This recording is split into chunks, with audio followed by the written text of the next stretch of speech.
How to upload CSV file in Mailchimp. So first go to your account and then you can just click on audience here at the left side. Next is just click on add contacts here at the top right and then click on import contacts.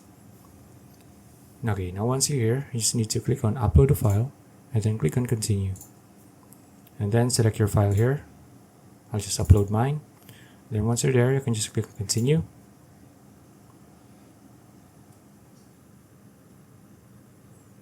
Okay, now here you just need to select your audience here, and then if you want to update any existing contacts, you can just check this one and then click on continue.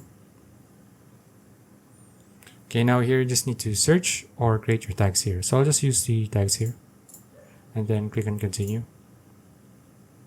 And then choose the columns that you want to import and then just choose the field name here. So let's say I'm going to use email address and then click on continue. And then select your email marketing status here. So let's say I'm going to select subscribe and then click on finalize import. Then you can just click on complete import and then it'll start importing your file. Okay, so that's it. If you found this video useful, please like and subscribe for videos like this. See you in the next one.